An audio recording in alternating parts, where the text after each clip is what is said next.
Morning dear students. आज हम हिंदी का छठा पाठ करेंगे, ईमानदार बालक। कृष्णपुर गांव की पाठशाला में गुरुजी गणित की कापियां जांच रहे थे। आज बहुत कम बच्चों ने गृह कार्य किया था। शायद सवाल कुछ कठिन थे, लेकिन ताज्जुब की बात थी कि गोपाल के सारे सवाल ठीक थे। गुरुजी गोपाल का गृह कार्य देखकर प्रसन्न हो गए। उन्होंने गोपाल की पीठ थपथपाते हुए कहा, देखो बच्चों, गोपाल ने कितनी खूबसूरती से सारे सवाल हल किए हैं। इसने उसके लिए पूरी मेहनत की है। आपको गोपाल से सीखना चाहिए। यह सुनकर गोपाल अचानक फूट पड़ा।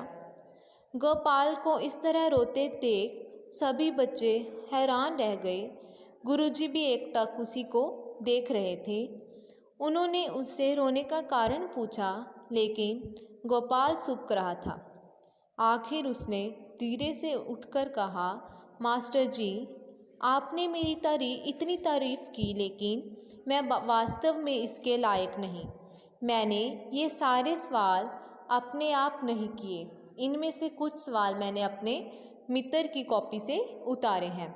इसलिए मैं तारीफ का नहीं, दंड का बागी हूँ। नहीं गोपाल, मास्टर जी ने मंद मंद मुस्कुराते हुए कहा, बेशक तुमने सवाल देखकर किए हैं, पर तुम्हारी सच्चाई और ईमानदारी प्रशंसा करने योग्य है। तुम सच्चे और ईमानदार ही नहीं, अपितु साहसी भी हो। गोपाल का हृदय रोमांचित हो गया। सभी विद्यार्थी कभी गोपाल और कभी मास्टर जी को देख रहे थे।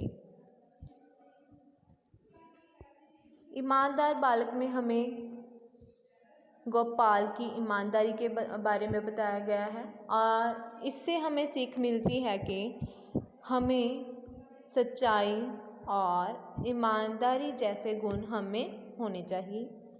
तो जैसे आपने इस पाठ में किया कि कृष्णपुर गांव में पाठशाला में गुरुजी ने गणित के कापियां जांच रहे थे, कापियां चेक कर रहे थे और वह देखते हैं कि बहुत कम बच्चों ने गृह कार्य किया था, परंतु गोपाल जिसने सारे सवाल किए थे और उसके सारे सवाल ठीक भी थे।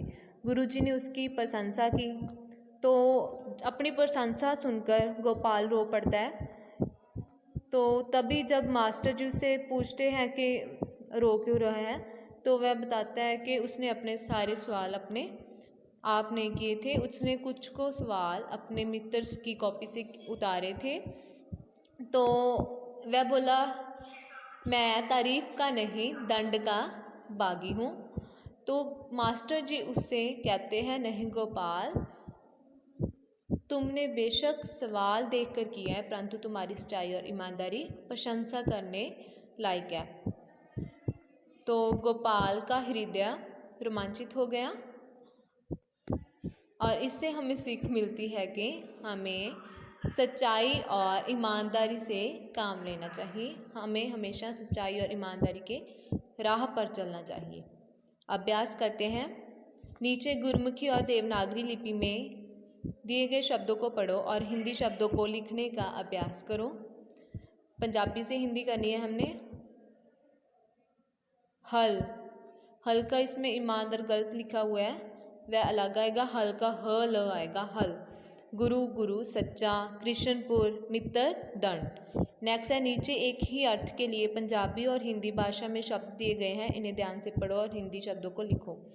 पंजाबी से हिंदी मीन्स पंजाबी को हिंदी में क्या कहते हैं, जो शब्द दिए गए हैं उनके बारे में लिखा गया है। पिंड, गाँव। कम, कार्य। हृदय, हृदय। घर, गृह। योग, तारीफ। हिम्मती, साहसी। नेक्स्ट है, पढ़ो, समझो और लिखो। इनमें से जैसे कृष, इससे शब्द बनाया गया है कृष्ण। सट से मास्टर, सत वास्तव। त्र मित्र, सक मुस्कुराते। ग योग्य। च सच्चाई। ज ताज्जुब। आगे है शब्दार्थ। गृह कार्य। गृह कार्य का अर्थ है घर से हल करके लाया जाने वाला काम। ताज्जुब, हैरानी। सुबकना, धीमी आवाज़ में रोना। दंड का अर्थ है सजा। मंद मंद का अर्थ है धीरे धीरे। रोमांचित जिसके रोए खड़े हो। पुलकित मीन्स खुश। प्रश्न उत्तर और वाक्य हम नोटबुक पे करेंगे। नेक्स्ट है समझो। सवाल, प्रश्न, तारीफ, प्रशंसा, ताजुब, हैरान, मास्टर, गुरु। जैसे हमने ये शब्द किया, यह समानार्थक शब्द है। सवाल, प्रश्न, तारीफ का, प्रशंसा, ताजुब का, हैरान, मास्टर का, गुरु। नेक्स्ट है समझो और लिखो। सच्चा, सच्चाई, ईमानदार, ईमानदारी, खूबसूरत, खूबसूरती, साहस, साहसी। नेक्स्ट है समझो। ईमानदार, बेईमान, विपरीत शब्द है ये। ईमानदार का बेईमान, सच्चा, झूठा, लायक, नालायक, दंड, इनाम, प्रश्न, उत्तर, ठीक, गलत। आगे है विराम चिन्ह लगाओ। मास्टर जी, आपने मेरी इतनी तारीफ की लेकिन मैं इसके लायक नहीं। तो इसे हम, जैसे मैंने विराम चिन्ह लगाए हैं, आपने भी ये लगा लेने हैं, inverted commas.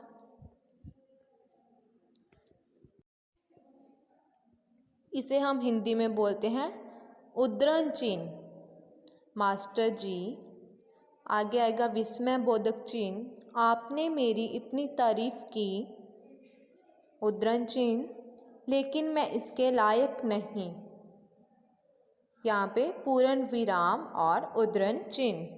Thanks, have a nice day.